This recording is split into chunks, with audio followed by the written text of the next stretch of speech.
అమరావతి చట్టబద్ధత బిల్లుకు తెలంగాణ బీజేపీ సంపూర్ణ మద్దతిస్తుందన్నారు కేంద్ర మంత్రి కిషన్ రెడ్డి. తెలంగాణను 10 ఏళ్లు బీఆర్ఎస్ దోచుకుంటే ఇప్పుడు కాంగ్రెస్ దోచుకుంటోందని విమర్శించారు. తెలంగాణలో ఆర్ఆర్ ట్యాక్స్ వసూలు చేస్తున్నారని తీవ్ర ఆరోపణలు చేశారు.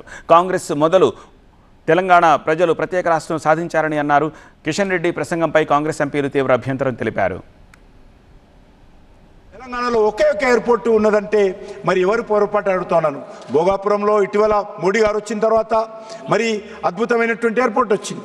విశాఖపట్నంలో ఎయిర్పోర్ట్ గతంలో ఉంది, రాజమండ్రిలో ఉండింది, తిరుపతిలో ఉన్నది, అదేవిధంగా మరి పుట్టపర్తిలో ఉంది, కడపలో ఉంది, కర్నూలులో ఉంది.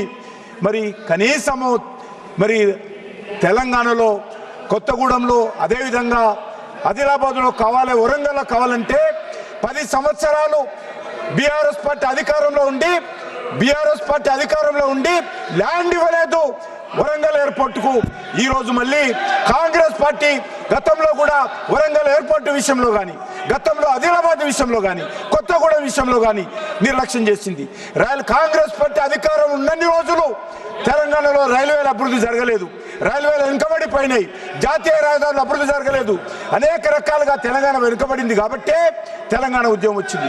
ఈరోజు నేను మనవి చేస్తా ఉన్నాను ఖచ్చితంగా ఈరోజు ఈ యొక్క ఆంధ్రప్రదేశ్ రాష్ట్రానికి అమరావతి రాష్ట్ర రాజధాని కావాలని గత అనేక రోజులుగా భారతీయ జనతా పార్టీ డిమాండ్ చేస్తూ ఉంది. ఈరోజు దానికి ఒక సానుకూలమైనటువంటి పరిస్థితి రావడం ఏదవుతున్నదో చాలా సంతోషమని మనం చేస్తున్నాను. అంతేకాకుండా అన్నదమ్ముల్లాగా ఈ రెండు రాష్ట్రాలు అభివృద్ధి చేసుకోవాల్సిన అవసరం ఉంది, వేగవంతమైనటువంటి అభివృద్ధి జరగాల్సిన అవసరం ఉంది. దానికోసమే ఈరోజు తెలంగాణ వచ్చిన తర్వాత కూడా అధ్యక్ష ఆంధ్రప్రదేశ్ లో కూడా ట్రైబల్ యూనివర్సిటీ రావడం జరిగింది. నరేంద్ర మోడీ గారు ప్రధానమంత్రి అయిన తర్వాత ట్రైబల్ యూనివర్సిటీ ఆంధ్రప్రదేశ్కి వచ్చింది.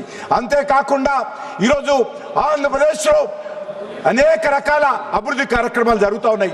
కేంద్ర ప్రభుత్వము పూర్తి స్థాయిలో మోడీ గారి నాయకత్వంలో ఆంధ్రప్రదేశ్ ప్రజలకు అండగా నిలబడింది. అదేవిధంగా తెలంగాణ రాష్ట్రాన్ని కూడా గత అనేక రోజులుగా వరంగల్ ఎయిర్పోర్ట్ కావాలని నేను గతంలో ఉత్తరం రాస్తే అప్పుడు ఉన్నటువంటి టీఆర్ఎస్ పార్టీ ఈ యొక్క వరంగల్ ఎయిర్పోర్ట్కి అనుమతి ఇవ్వలేదు. రైల్వేలు పూర్తిగా తెలంగాణ ప్రజలకు రైల్వేలకు పూర్తిగా నష్టం చేసింది గతంలో ఉన్నటువంటి కాంగ్రెస్ పార్టీ ప్రభుత్వం. ఈరోజు నరేంద్ర మోడీ గారు వచ్చిన తర్వాత 42 రైల్వే